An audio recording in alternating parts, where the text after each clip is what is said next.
longtemps que l'idiot parle et que l'intelligent se tait, tout le monde sera idiot. Exactement. C'est comme ça que ça se passe. Donc ça veut dire que nous aussi, qui avons le désir de voir le pays se développer, on doit parler, on doit s'exprimer.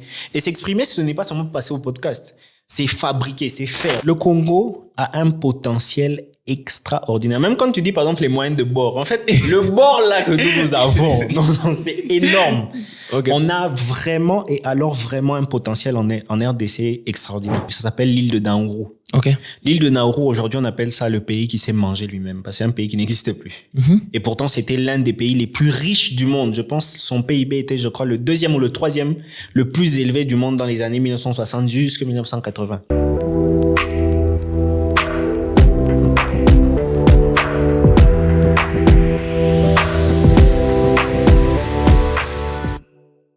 Salut tout le monde, j'espère que vous allez bien. C'est Kamembo Mandongo Némi. Bienvenue dans Salt Podcast. Et aujourd'hui, comme d'habitude, nous sommes très heureux devant vous et nous sommes très heureux aujourd'hui de recevoir une personne qui nous vient de loin. C'est une personne hors du commun. C'est comme on vous a toujours dit que nous ne sommes pas fans de la redondance. À chaque fois, on vous amène de jeunes motivés, des jeunes cultivés et remplis d'intellectualisme. Alors aujourd'hui, nous sommes en face d'une personne très très différente. Nous sommes devant un écrivain, un activiste, un entrepreneur, un homme de cœur. La personne que l'on nomme Yohan Kialika. Monsieur Yohan, comment tu vas? Très bien, et toi? Oui, ça va très très bien. Et nous sommes très honorés de te recevoir aujourd'hui. C'est un plaisir vraiment immense. On sait que tu viens de très très loin avec des horaires très chargés. Mais tu as quand même fait le temps pour être là avec nous. En tout cas, merci beaucoup. En tout cas, c'est vraiment un plaisir immense. Mais la coutume chez Salt Podcast veut que vous vous présentez pour ceux et celles qui ne vous connaissent pas. Ok, super. Déjà, d'abord, je tiens à remercier Salt Podcast, un merveilleux podcast. Merci beaucoup. J'apprécie énormément le travail. Et je suis très honoré de me retrouver ici pour faire cette interview qui sera sans doute très bénéfique pour ceux qui vont nous écouter. Exactement. Alors, pour ma petite présentation, je m'appelle Yohan Kialika pour ceux qui ne me connaissent pas. Je suis conférencier, entrepreneur et auteur. Donc, ce sont les casquettes que je présenterai ici.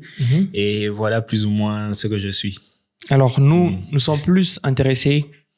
Vous êtes entrepreneur et vous êtes auteur. Exactement. Dans quoi vous entreprenez? Ok, pour ce qui est de l'entrepreneuriat, je suis dans l'agroalimentaire avec mon entreprise Warang Food. On fait la transformation des produits agricoles. Okay. D'ailleurs, j'ai emmené un petit exemplaire. Ça, c'est Pilio. Wow. Ça, c'est Pilio. C'est une huile pimentée que nous faisons au Congo. Et c'est Warang Food qui fabrique ça. On est aussi d'ailleurs ici en Afrique du Sud pour voir comment développer notre produit. Alors, non seulement ça, mais Warang Food, dans l'agroalimentaire, ne fait pas que l'huile. Mais on peut goûter? Ouais, bien sûr. c'est très bon d'ailleurs. Ça a un très, très bon goût. Mais c'est les piments quand même. Yeah, exactement. Et c'est pas non plus extrêmement piquant, mais ça a un très, très bon goût. Ça sent le poisson du Congo. Tu vois, les gens vendent avec le poisson. Mais c'est vraiment très bon. L'huile pimentée. Pimentée. Pilio. Très, très intéressant. Alors, vous avez dit que vous œuvrez dans le domaine agroalimentaire et même dans la communication, ainsi que dans la littérature. Donc, on a une entreprise de communication, on fait de la communication des organisations. Ça s'appelle Jayo Communication. Et on a une maison d'édition qui s'appelle Tal Édition, qui se veut devenir aussi une grande bibliothèque au pays. Voilà, donc c'est même la maison d'édition qui publie mes livres et beaucoup de livres au pays. Intéressant, mais j'aime pas être dans le switch direct. Mais là, vraiment, tu me pousses à être dans un switch direct. Tu as parlé que tu as une maison d'édition. Exactement. Qu'est-ce qui a fait que tu ouvres une maison d'édition? À savoir que au Congo, il y a aussi des grandes maisons d'édition qu'il y a. Même autrefois, j'ai eu Chris Zas ici.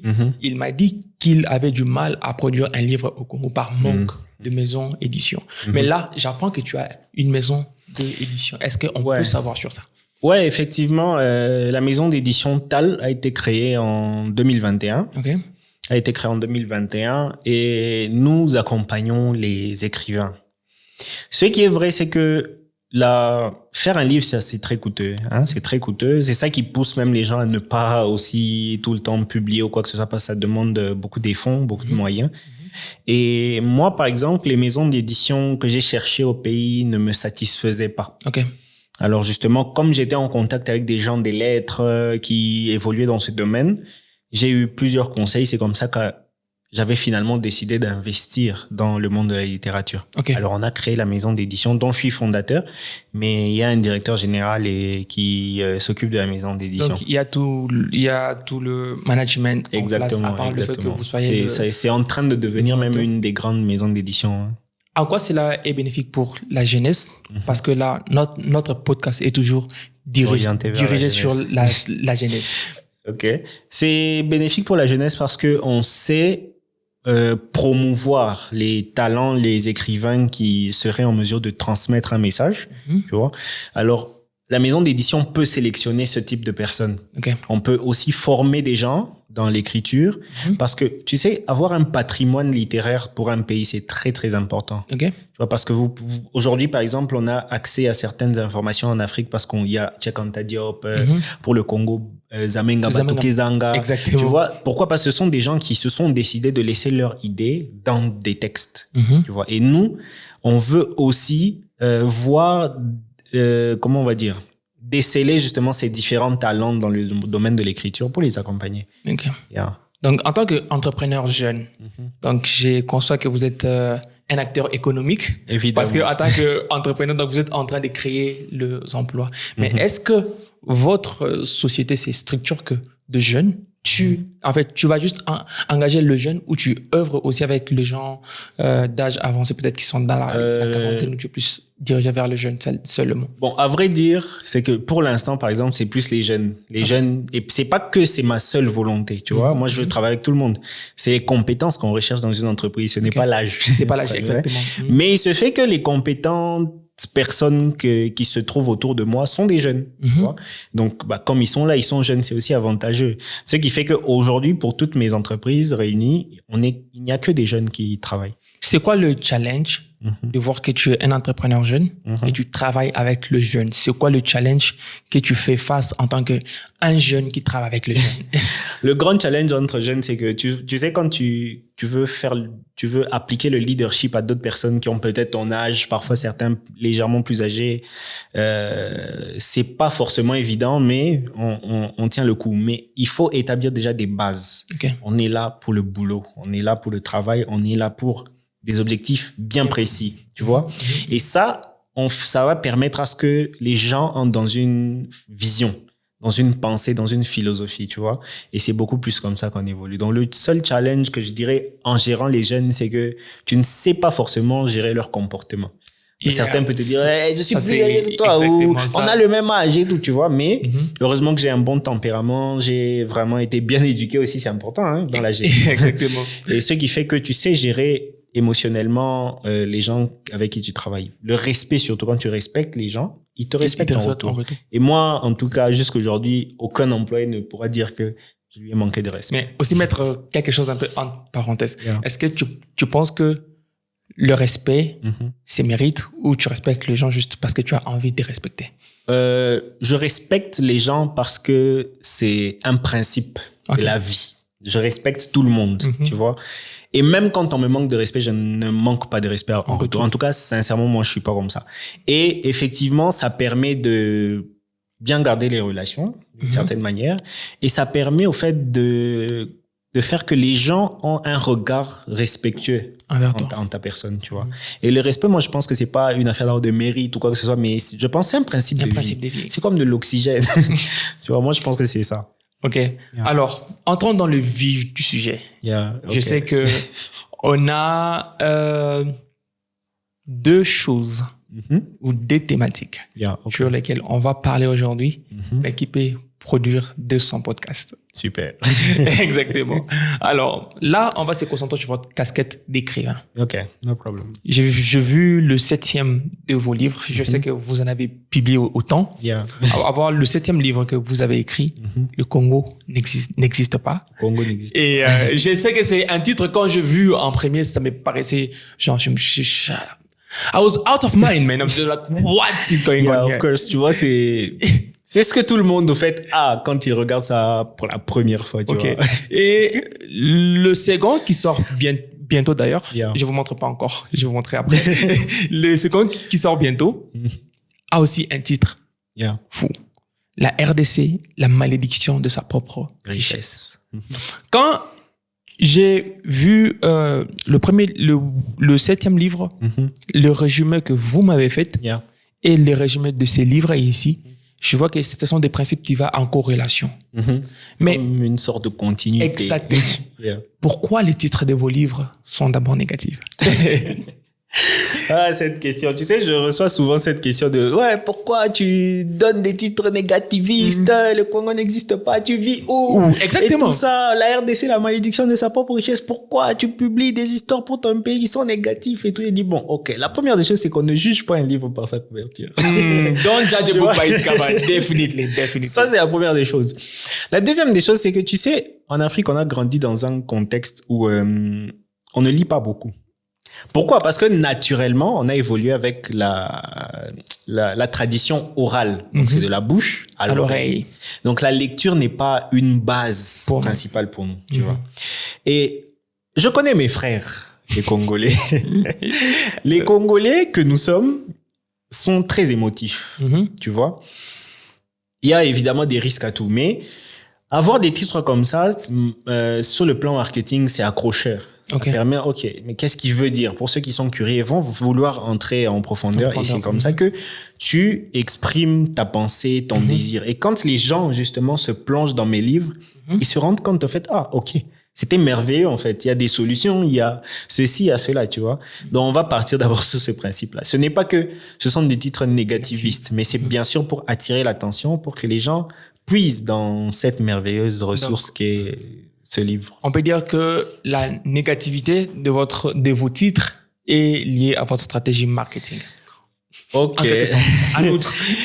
D'une certaine manière, mais je ne dirais pas la négativité du livre. Tu sais, dans la Bible, il y a du méchant, il ressort le bon. Dans la bouche du lion a sorti le miel. Exactement. C'est le même principe. Donc, du coup, on aimerait savoir, avec votre premier livre, le Congo n'existe pas.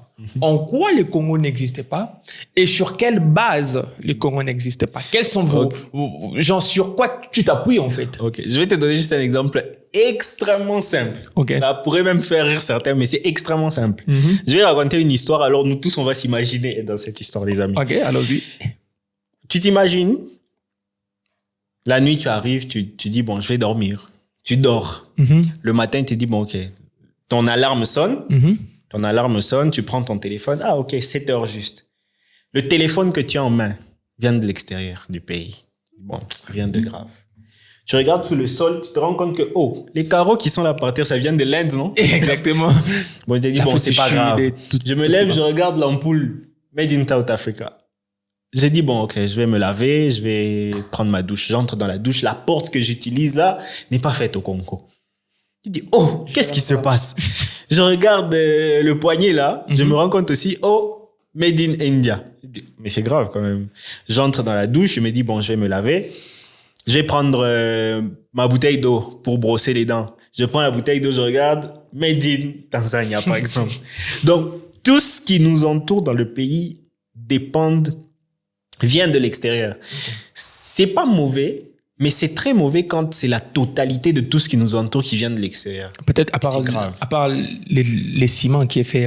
Et même le ciment vient de la Zambie. Donc, ça veut dire qu'il y a des roches qu'on va prendre en Zambie et Karilou va transformer ça au Congo. Et pourtant, on a la possibilité de faire toutes ces choses. Tu prends le dentifrice, tu veux brosser les dents, tu regardes Made in America. Donc, c'est des gros problèmes. Donc, juste par cet exemple, en fait, on se rend compte combien on est dépendant totalement de l'extérieur. Et ça, c'est grave.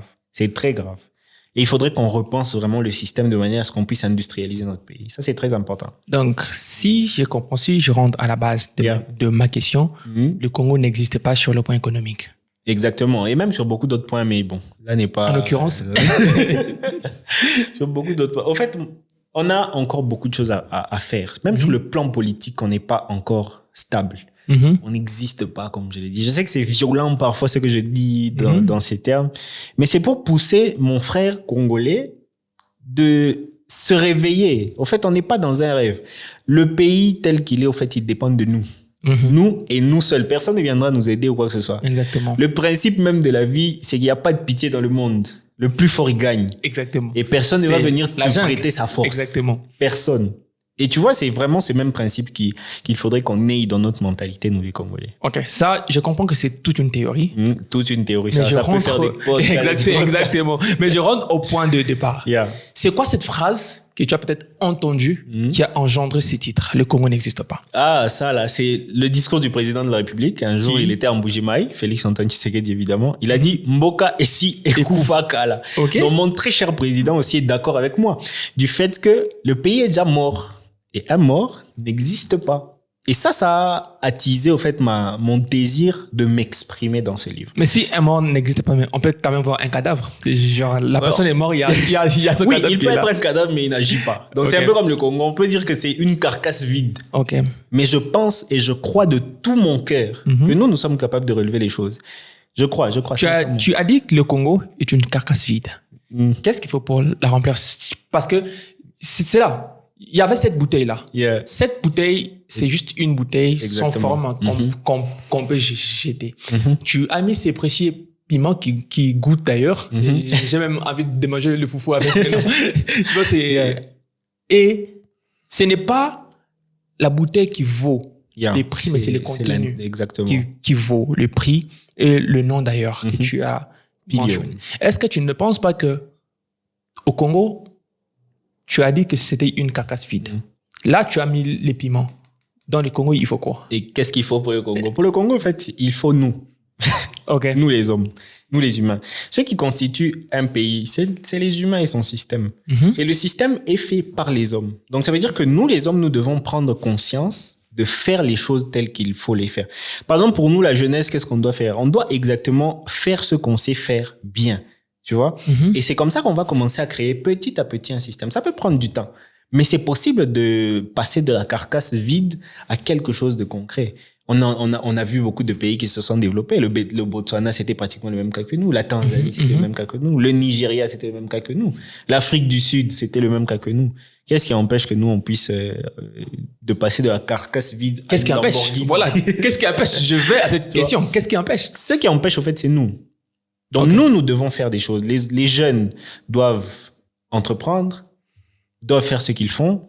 Les politiciens doivent structurer le système. Et ça, c'est très important parce que si eux ne structurent pas le système, en fait, il y aura une instabilité entre ce que nous pouvons faire en tant que peuple et le système, tu vois. Donc, au fait, on doit être complémentaires. C'est comme comme tu veux vendre le piment, tu es déjà en train de élaborer un marché. Exactement. Donc voilà, je veux que le marché soit comme ça, et que lorsque tu vas lancer ton produit et que cela puisse se vendre. J'aime ce que tu dis.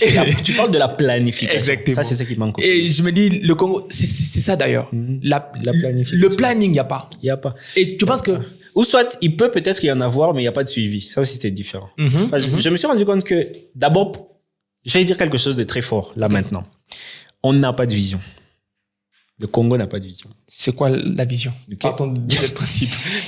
Le Congo n'a pas de vision comment? Moi, j'étudie énormément les pays qui se développent. Tu vas te rendre compte que c'est parce qu'il y avait un homme ou des hommes qui se sont décidés d'établir une projection du pays, un avenir du pays.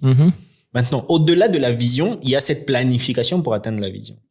Et au-delà de la planification, il y a le suivi qui doit se faire. Exactement. Maintenant, tu vois, moi, là, j'ai comme l'impression que actuellement, tu fais un cours du management. Parce que, on sait que d'ailleurs, je donne cours à l'université. Exactement. Je donne cours Ah bon? Oui, en management. Wow. Parce que moi, j'ai fait le business administration ou même j'ai un degree. Alors, je me dis, quand il y a une vision, il y a une mission, et puis il y a les valeurs qui accompagnent exactement. cette les mission. valeurs, on va se baser dessus pour nous permettre de faire un suivi. Exactement. Mais au Congo, je me dis, les gens n'ont pas de vision, mais les gens ont des objectifs. Parce que l'objectif est différent de et c'est des objectifs vision. Très éphémères. Parce que l'objectif, que peu importe le chemin emprunté, aussi longtemps que tu atteins l'exode, c'est fini. Alors que lorsque tu as une vision, tu as une mission, et dès qu'une chose change dans cette mission, toute la vision change. Exactement. Est-ce que tu penses que au Congo, avec les moyens de bord qu'on a, do we have that possibility to stick on the mission that we have? Yes, we can. Tu vois, par exemple, le Congo a un potentiel extraordinaire. Même quand tu dis, par exemple, les moyens de bord. En fait, le bord là que nous avons, c'est énorme.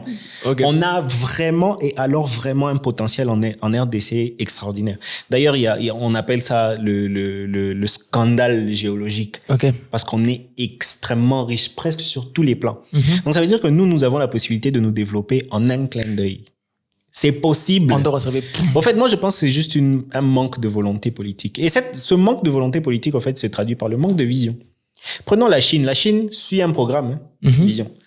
Dubaï suit un programme. Quand tu vas à Dubaï, tu peux arriver dans un endroit où on va te présenter la vision de Dubaï. Dans 50 ans. Dans 50 ans, dans 30 ans. On te dit, tu vois cet endroit-là, voici ce à quoi ça doit ressembler. On te montre même ce qu'ils avaient avant et ce qu'ils ont accompli. Pourquoi? Parce qu'ils ont une vision. J'entends souvent les politiciens dire la vision du chef de l'État, la vision du chef de l'État. J'ai cherché par tous les moyens de comprendre cette vision. Désolé, mais j'ai pas trouvé. Donc, c'est quoi la vision? Il faut clarifier la vision. Et ça permet au fait même au peuple de suivre. De suivre, de faire un suivi. Parce qu'un suivi, c'est fait sur base de quelque chose. Exactement. Tu vois, mais quand il y a pas, c'est horrible. Horrible. Là, je reviens sur mon point, le plus important d'ailleurs. Vous allez voir, le premier livre s'affiche ici. Comme vous voyez, le Congo n'existe pas. Et le second, je l'ai avec moi, en main. C'est ces livres. Il est très beau. Un titre très pertinent. La RDC, la malédiction de sa propre richesse. Je sais qu'il y a des gens qui vont juger, qui cherchent le contexte. On dit la théorie de la malédiction des ressources naturelles, cas de la province des Lualaba. C'est un livre qui est déjà dirigé. Maintenant, moi, ma question serait de savoir, parce que là, je ne suis plus sur un point négativiste, mais là, je suis sur le concret. Pourquoi le choix du titre? La RDC, la malédiction de sa propre richesse. Pourquoi le choix du titre? En fait, en économie, il y a une théorie que l'on appelle la malédiction des ressources naturelles. Comme énumère d'ailleurs. Exactement, le sous-titre, quoi. La malédiction des ressources naturelles fait allusion au fait qu'un pays soit énormément riche et ait plutôt un potentiel minier en ressources extrêmement élevé, mais ne parvient pas à stabiliser son économie, ses richesses, pour développer le pays en question. C'est cette théorie-là, tu vois. Maintenant, c'est comme ça que j'ai dit ici, la RDC, la malédiction de sa propre richesse. Ça veut dire, nous sommes maudits de par notre propre richesse. Mais quand on entre dans le fond du livre, on se rend compte que qui va causer la malédiction? Ce n'est que l'être humain. Parce qu'un pays est, on va dire, inerte. Le pays n'est pas une personne. Le pays est un, on va dire, système qui est constitué des humains. Donc, ça veut dire que le problème vient des hommes. Tu vois? Et ici, je parle justement principalement de la mauvaise gouvernance. Parce que ce que je relève dans ce livre, c'est comment ça se fait qu'on puisse générer autant d'argent. Il y a des tableaux, il y a des chiffres d'ailleurs. Comment on peut générer autant d'argent, mais on ne parvient pas à régler le développement du pays dans le social et ainsi de suite. Donc, ce sont des questions comme ça que l'on se pose. Et voilà. Si on se base sur cette question, comment, avec toute la richesse qu'on a, on n'arrive pas à développer le pays. Je vais te raconter une histoire avec un pays qui d'ailleurs, je parle même de ce pays dans le livre. Ça s'appelle l'île de Nauru. L'île de Nauru, aujourd'hui, on appelle ça le pays qui s'est mangé lui-même, parce que c'est un pays qui n'existe plus. Et pourtant, c'était l'un des pays les plus riches du monde. Je pense que son PIB était, je crois, le 2e ou le 3e le plus élevé du monde dans les années 1960 jusqu'à 1980. Tu vois, l'île de Nauru, c'était sur la place, mais Donc, l'île de Nauru, qu'est-ce qui s'était passé? L'île de Nauru était tellement riche de phosphate Alors, les mines de phosphate qu'on était en train d'exploiter, il y avait tellement d'argent, mais le gouvernement en place n'a pas su développer le pays. Ce qui a fait que quand les gisements de phosphate sont finis, le pays est tombé en ruine. Tu t'imagines un peu? Et aujourd'hui, ce pays n'existe plus. Pourquoi? Parce qu'il y a eu juste une mauvaise gouvernance des richesses que l'île de Nauru avait, à savoir le phosphate. Tu vois? Et c'est la même chose qui risque d'arriver au pays. Si le Congo reste plongé dans l'illusion des richesses que nous avons, des mines, ainsi de suite, et que nous ne pensons pas diversifier l'économie, industrialiser le pays, je t'assure, il y aura un moment, on va se retrouver comme l'île de Nauru. Il y a un point que j'ai noté, tu l'as dit, si les pays ne pensent pas à diversifier l'économie, qu'entends-tu par diversification et comment cette diversification doit se faire? Ok. Je vais encore te donner un exemple. Le Botswana. Allons-y, il n'y a pas de souci. Le Botswana, aujourd'hui, c'est un pays qui est en train de se développer ici en Afrique. C'est, je crois, aussi le 4e maintenant, le PIB le plus élevé d'Afrique, si je ne me trompe pas. Et tu vas te rendre compte que le Botswana est passé par exactement ce par quoi nous sommes passés. Quand ils se sont rendus compte que, nous sommes en train de foncer tout droit dans un mur, il faut diversifier l'économie. Donc, il ne faudrait pas qu'on reste seulement sur les gisements, les mines, ainsi de suite. On doit diversifier l'économie. Et le Botswana a diversifié son économie. Comment est-ce qu'on diversifie l'économie? On diversifie l'économie dans le domaine du tourisme. Le cas de la Tanzanie aussi. Dans l'industrie textile, le cas du Bénin, de la Tanzanie, ainsi de suite. Dans l'agriculture, la transformation des produits agricoles. Tu vois, même Pilio ici, que nous avons ici. On veut industrialiser notre pays. On veut diversifier l'économie. Donc, ça veut dire, il ne faudrait pas seulement qu'on reste dans les mines. On peut produire tout ça. On peut faire le miel. On peut faire le soja.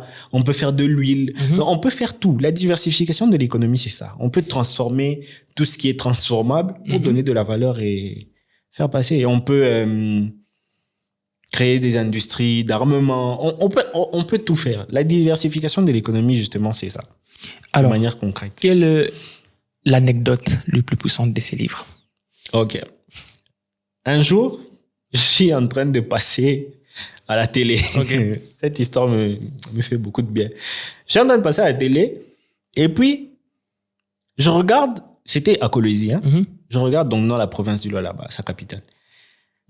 Je regarde à la télé, je vois des gens à l'information qui manquaient l'eau, l'électricité, et puis j'ai vu des inondations. J'ai dit, mais comment est-ce possible?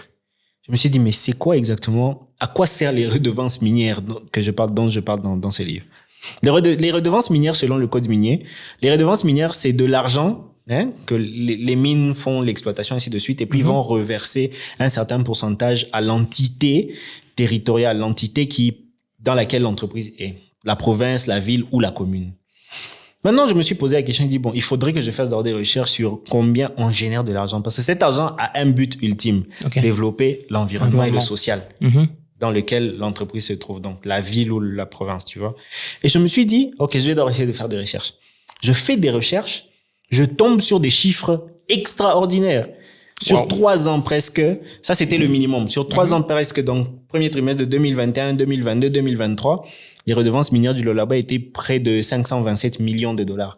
Et on m'a même dit d'ailleurs que... Ça, c'était sur le point mensuel bien annuel? Non, annuel. Donc, sur les 3 ans, le total a fait pratiquement 527. Donc, ce qui fait un équivalent de 42 millions de dollars par mois, pratiquement. Alors, je me suis dit, mais finalement, si on a généré autant d'argent, et certains m'ont même dit que c'est pas les vrais chiffres, ça pourrait être même plus. Plus que ça. Je me suis dit, mais si on génère autant d'argent, et cet argent n'a pour but ultime que de développer l'environnement et le social dans lequel on est, dans les écoles, l'électricité, l'eau, ainsi de suite, qu'est-ce qui fait qu'on ne se développe pas? Qu'est-ce qui fait que telle entité, tel territoire, tel quartier, ainsi de suite, manque l'eau, manque la nourriture, manque des infrastructures adéquates pour étudier, ainsi de suite? Je me suis dit, on est victime de notre propre richesse. Tu vois, là, ça devient plus en plus concret. Donc, ça veut dire on a autant de richesses, mais on ne sait pas stabiliser le social. Est-ce que tu penses que... Parce qu'il y a une différence, j'essaie de les dire en anglais, peut-être en français, je n'ai pas le mot, entre victimization et victimhood. Victimisation et victimhood, je ne sais pas trop en français, mais je le sais en anglais. Victimhood is from the inside. C'est quand tu te victimises, mais la victimisation, c'est quand quelqu'un te rend victime. Exactement, ok, je comprends. Alors, tu penses qu'au Congo, on souffre de la victimisation ou du victimisme? Ça, c'est l'une des plus belles questions que j'ai reçues de cette année. Je pense qu'il y a les deux. Ok. La victimisation, moi, je pense que c'est les politiques se plaisent de garder le peuple dans l'ignorance. Ok. Parce que autant ils sont dans l'ignorance, autant ils ont la possibilité de faire ce qu'ils veulent. Tu vois? Par exemple, moi, j'ai découvert le rôle de la redevance minière quand j'écrivais ce livre. Et pourtant, c'est ouvert à tout le monde. C'est quelque chose qui existe. Qui existe dans différents pays. Tout le monde peut aller voir. Exactement. Tout le monde peut savoir. Mais moi, j'ai découvert ça quand j'écrivais ce livre. Donc là, je suis en train de me dire, en fait, c'est d'une certaine manière entretenu de garder... Beaucoup de Congolais ne connaissent pas leurs droits. Beaucoup, je t'assure. Tu vois? Et ça plaît à ceux qui dirigent. Parce qu'ils se disent, bon, ok, ça nous sécurise d'une certaine manière. Deuxièmement, c'est le côté victimhood. Donc, la personne par elle-même, elle se victimise. Tu vois? Donc, ça veut dire que nous, on veut toujours que les gens viennent nous aider. On s'apitoie sur notre sort. Tout le temps. Non, c'est pas comme ça que ça marche. L'être humain, il doit apprendre à décider de son sort. Okay. Tu vois, j'aime un passage de la Bible. Moi, je suis très croyant. Okay. J'aime un passage de la Bible qui dit que c'est l'homme qui fait cesser les ténèbres. Okay. C'est dans le livre de Job. Donc, ça veut dire que c'est à l'homme de prendre la décision de faire cesser les ténèbres dans sa vie. C'est personne d'autre. C'est nous-mêmes. C'est nous qui devons choisir de mettre fin aux ténèbres. Mais aussi, des fois, on choisit quand on sait. Voilà, justement. La force, c'est la connaissance. Aussi longtemps que tu ne connais pas, tu n'appliques pas. Parce que nous sommes ce que nous connaissons. Exactement. C'est comme ça. Mais est-ce que tu penses que... je ne vais pas utiliser des gros mots. Est-ce que tu penses qu'aujourd'hui, la jeunesse se victimise du sort actuel? Ou qu'est-ce que la jeunesse doit faire en fait pour sortir de ces sorts-là? La première réponse à la question, c'est que aujourd'hui, je suis très content parce que on ne victimise plus.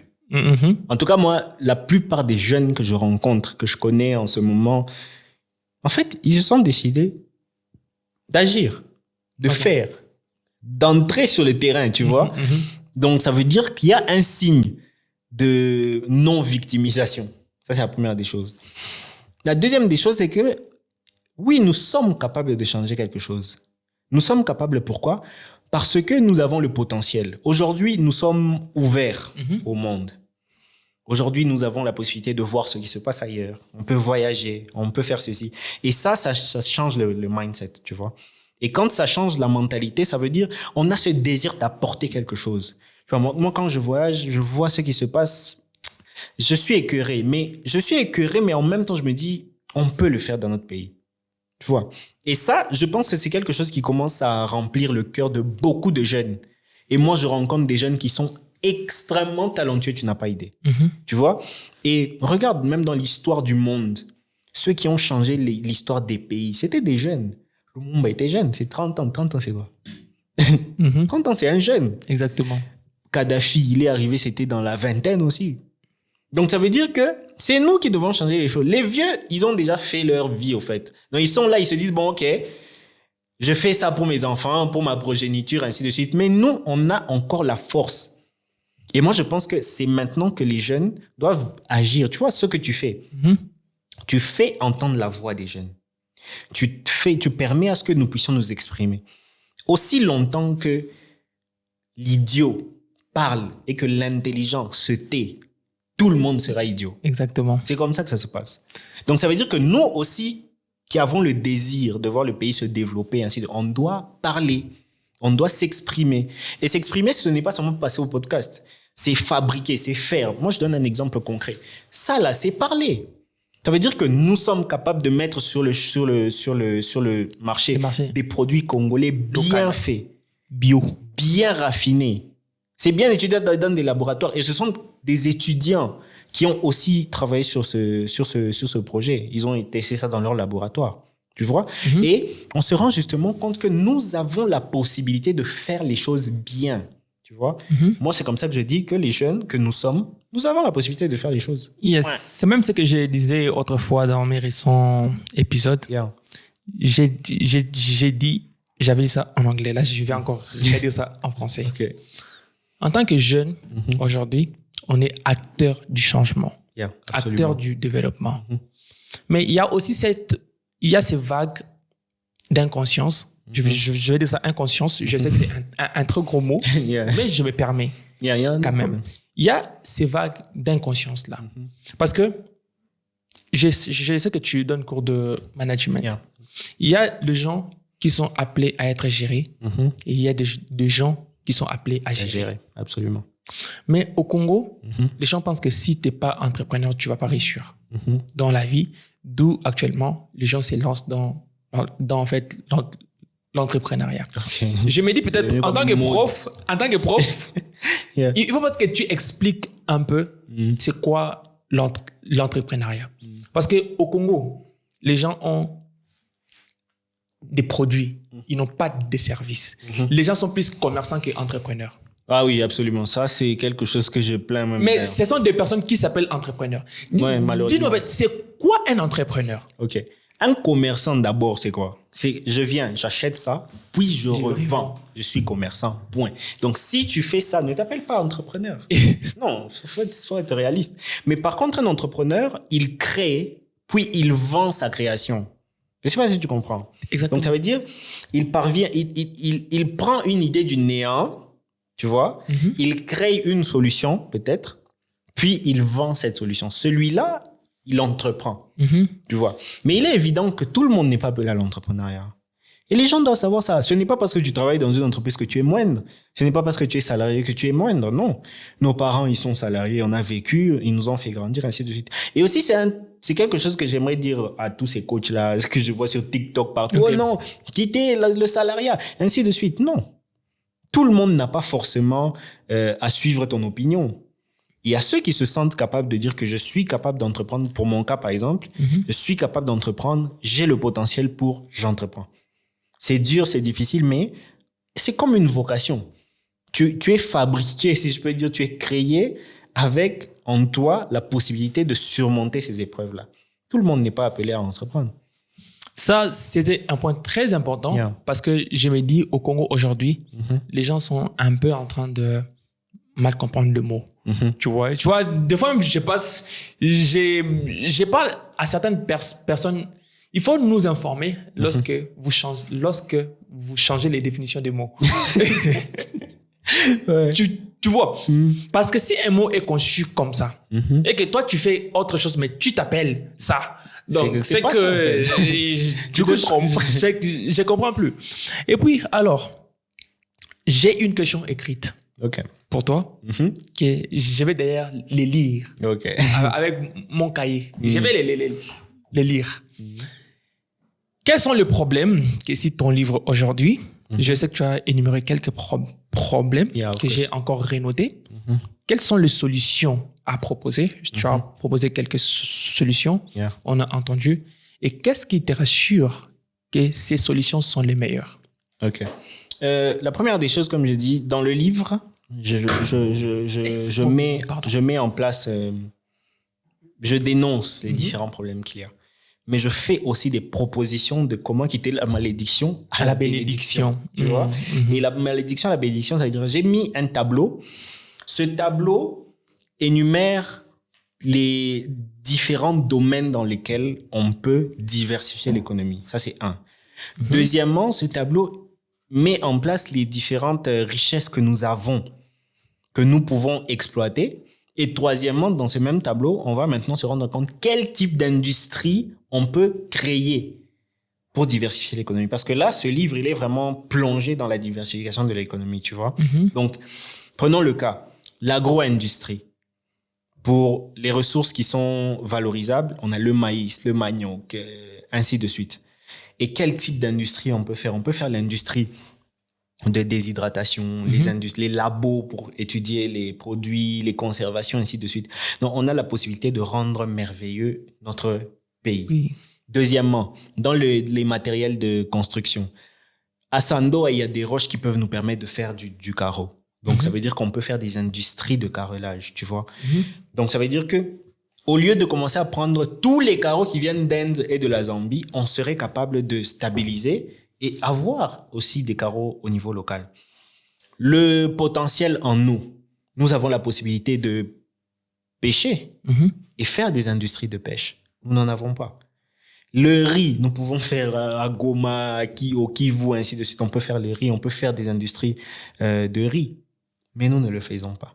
Et ça, on va rester dépendant des autres pays longtemps. Et pendant ce temps, le peuple, lui, il meurt de faim. Non seulement il meurt de faim, mais le prix de ce que nous mangeons est devenu exorbitant. La réponse est simple. Nous ne sommes pas industrialisés. Et j'ai vu, tu as proposé de solutions qui sont matérielles. Allons-y sur les ressources humaines. Sur les ressources humaines, là, je vais directement m'attaquer à une chose. Le système éducatif.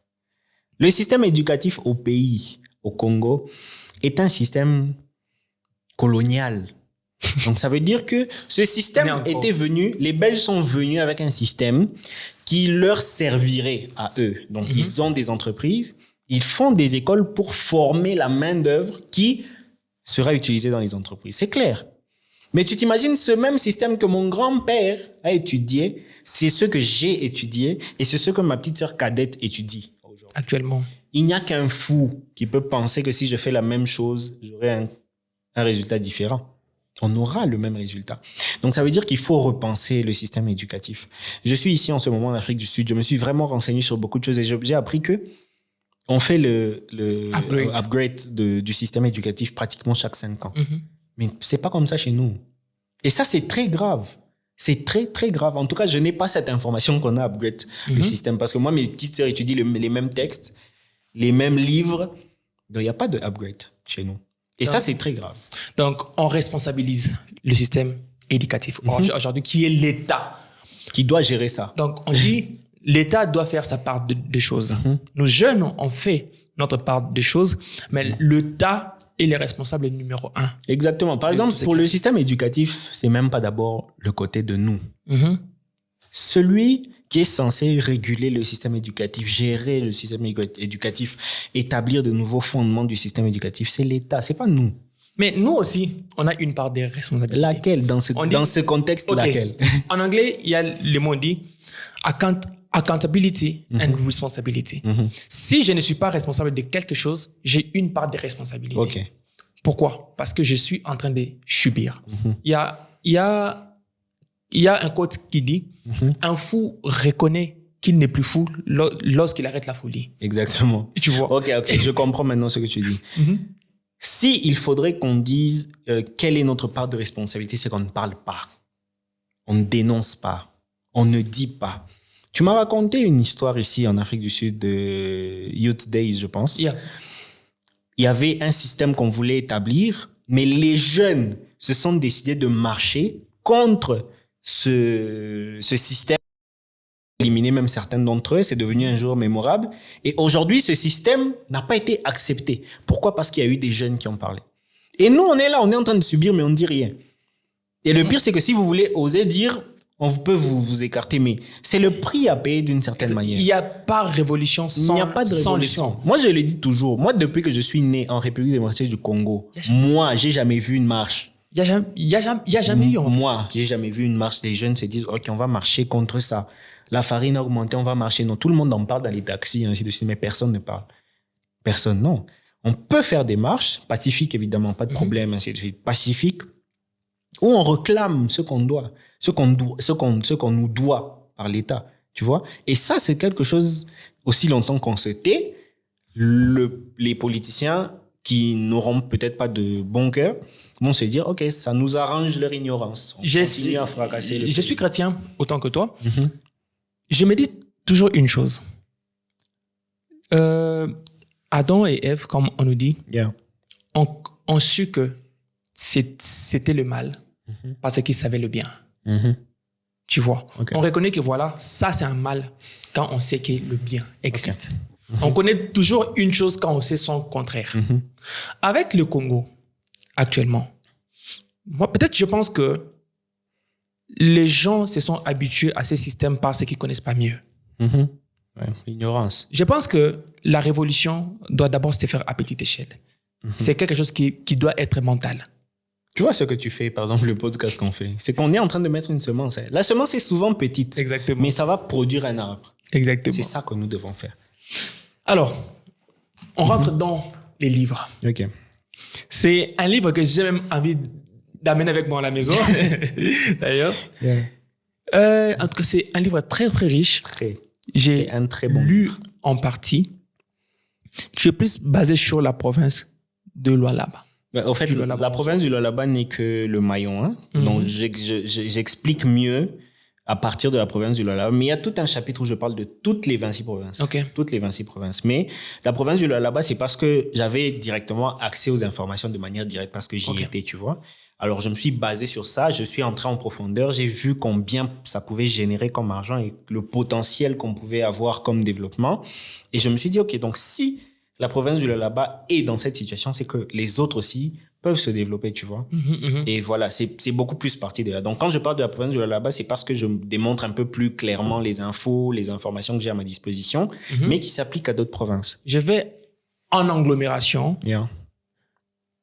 Je vais toucher un problème parce que là, tu as parlé de la RDC en général. On a parlé d'une malédiction de ressources naturelles et une malédiction qui est plus centrée sur l'économie. Tu penses que quelle peut être la solution globale face à ça? Parce que là, tu as énuméré toutes les solutions possibles qui va du domaine agricole à l'industrie, genre si on va en management dans le testière à l'ère actuelle. Mais tu penses que qu'est-ce qui fait que le Congo reste pauvre à l'ère actuelle? La mauvaise gouvernance, c'est clair. La mauvaise gouvernance. Donc, on accuse les gouvernements. Non. La mauvaise gouvernance, le leadership, ça veut dire, on n'a pas, comme je l'ai dit au début, on n'a pas de vision.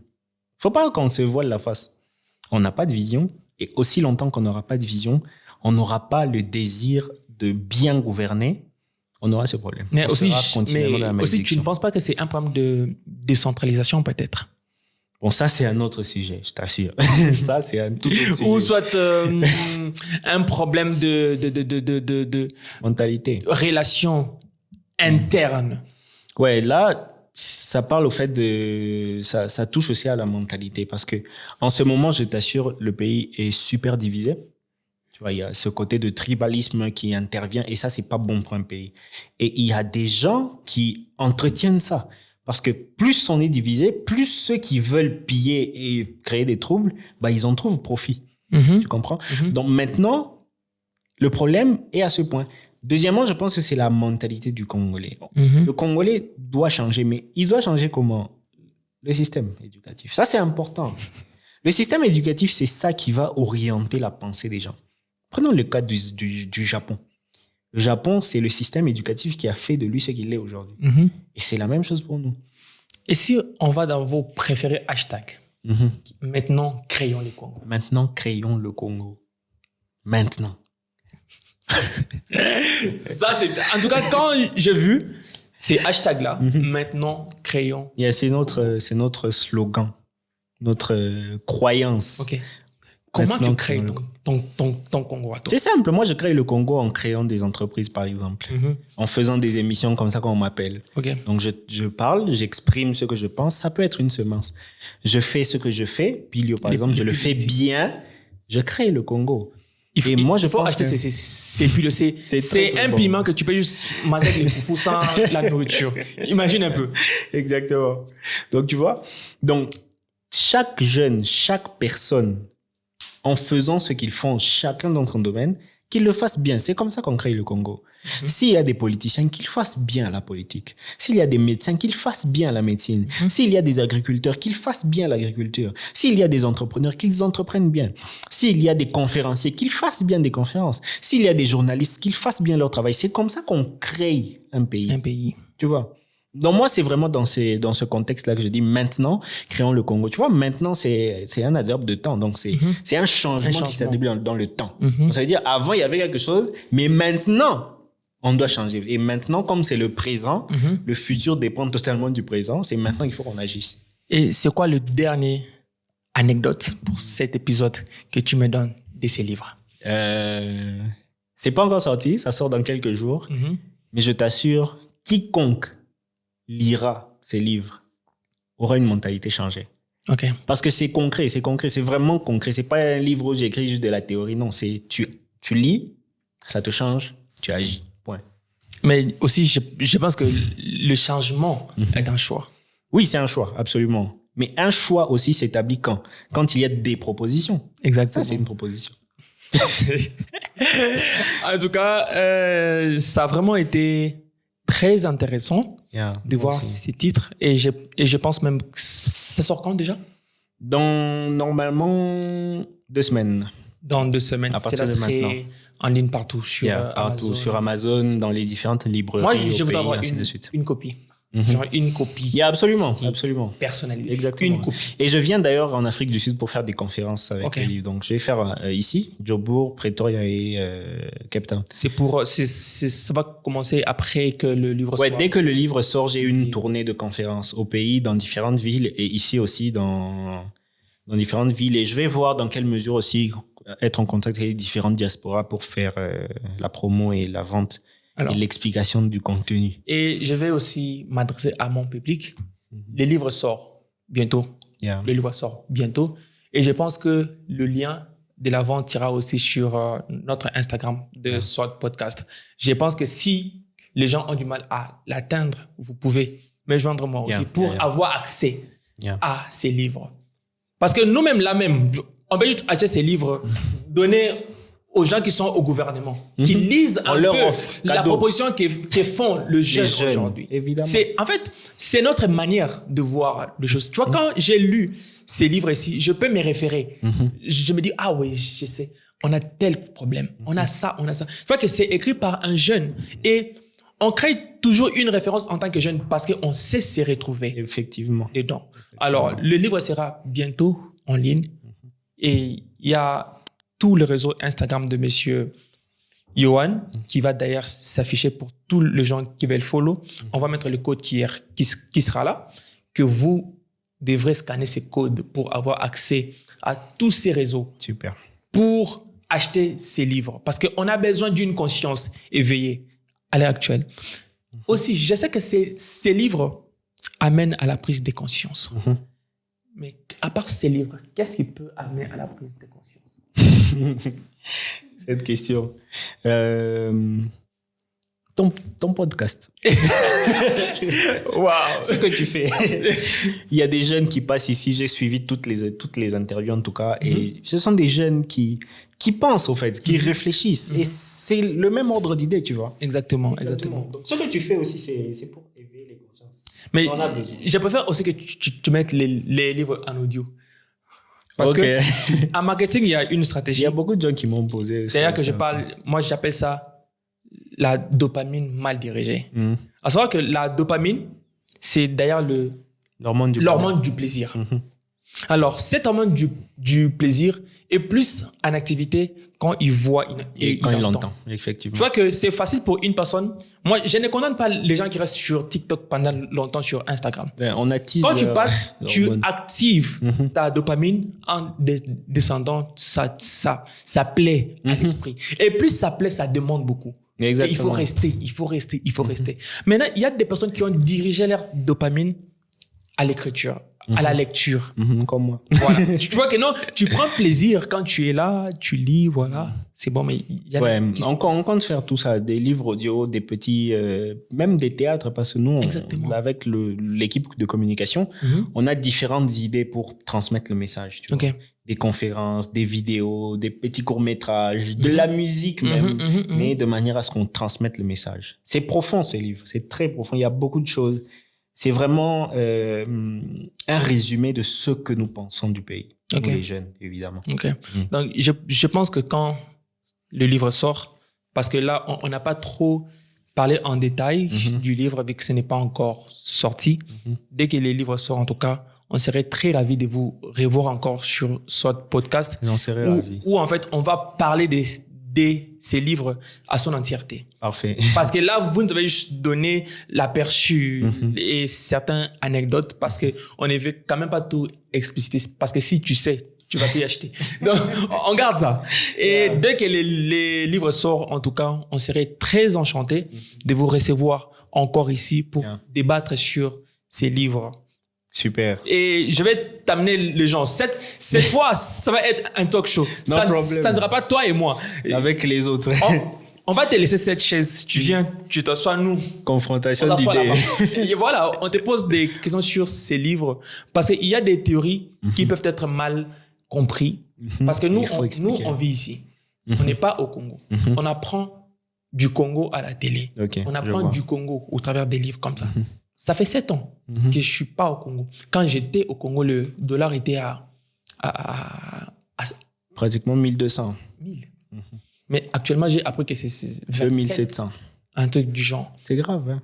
Donc, du coup, nous, on apprend du Congo comme ça. Et sans comprendre quelles sont les problématiques qui influencent cette hausse de taux-là. Nous, en fait, on apprend juste quand les gens parlent non, dollar et tout, et tout, et tout. Mais on ne sait pas. Quelles sont de réformes à créer? Quelles sont de solutions à proposer? Parce que si on voit aujourd'hui que l'État est incapable de créer cette stabilité-là économique en tant que jeune, quelles sont des réformes qu'on crée? Pourquoi ne pas avoir un Sultani Makutano pour jeunes où on se voit un réseau d'affaires pour jeunes? On discute, on crée des idées proposables et applicables. Parce qu'aujourd'hui, il y a des podcasts, les gens sont là, ils débattent pour c'est fini, je rentre à la maison, je dors. Mais y a-t-il vraiment du concret dans toutes ces propositions? C'est comme ça que j'ai même mis en place un mouvement idéologique où on se réunit pour des idées, tu vois, et ça s'appelle la République Nouvelle. Ça sera très intéressant. Je pense qu'on aura le temps de présenter ça. La République Nouvelle. Ça, c'est encore un titre comme la malédiction. La République Nouvelle, mais là, c'est pour une fois, il y a un titre positif. Tu vois, la République Nouvelle. En tout cas, nous sommes très enchantés de vous recevoir aujourd'hui. Moi aussi. Votre dernier mot?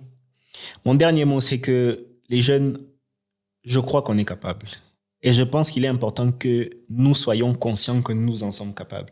Même la Bible le dit, c'est nous les jeunes qui sommes capables de mettre à terre le malin. Donc nous sommes forts, nous avons la possibilité de changer les choses. Et nous allons changer les choses. Que ceux qui veulent le mal du pays, nous les jeunes, nous avons la possibilité de changer les choses. Et tout ce que je demanderai aux jeunes, c'est que n'ayons plus peur. Point. Que la peur quitte nos esprits, que la peur quitte nos têtes. Alors, à savoir que on a des partenaires avec lesquels on travaille que j'aimerais déjà citer. Il y a Dosé Group qui est dans l'immobilier au Congo et en Afrique du Sud. Nous avons House Vision Microfinance Bank. C'est d'ailleurs une banque qui est en voie de création par un jeune Congolais qui s'appelle Glody Kamembo qui est en Tunisie. Et tu vois, il est vraiment en train de aussi œuvrer dans ça. Et nous avons Billion Tech qui est une agence du digital marketing. Il est dans tout ce qui est web development and social media management, all those stuff. Mais aussi, on a Salt Media qui produit Salt Podcast. Mais c'est bien ça. Tu vois qu'il y a des jeunes qui travaillent. Donc, on est capable de changer les choses. Donc, en tout cas, c'était un plaisir d'être avec toi. Et je pense que je vais te revoir très, très, très bientôt dès que les livres est disponible sur toutes les plateformes. Alors, j'aimerais que tu donnes tes réseaux sociaux à toutes ces personnes qui vont suivre ou ces personnes voudront te suivre. S'ils veulent acheter des livres en présentiel, parce que tu as déjà d'autres livres écrits, d'ailleurs que le lien sera sur notre bio, mais où est-ce que les gens peuvent trouver pour le Congo, il y a différentes librairies. En Afrique du Sud aussi, il y aura dans certaines librairies, on va signaler, on va vous dire où ça sera. Et pour les autres pays, c'est sur Amazon. Sur Amazon, d'ailleurs, il y a des livres qui sont déjà dispo, ils peuvent déjà acheter. Pour ça aussi, ça sera la même chose dans les librairies au pays. Et voilà. Donc, c'est ça. Pour les réseaux sociaux, c'est mon nom, Yohan Kalika officiel, Facebook, Twitter, Instagram, LinkedIn, Facebook et tout le reste. C'est mon nom, Yohan Kalika officiel. En tout cas, merci beaucoup, chère population. Je sais pas, il faut que je dise bonne journée, bonne soirée. Mais au revoir. Au revoir.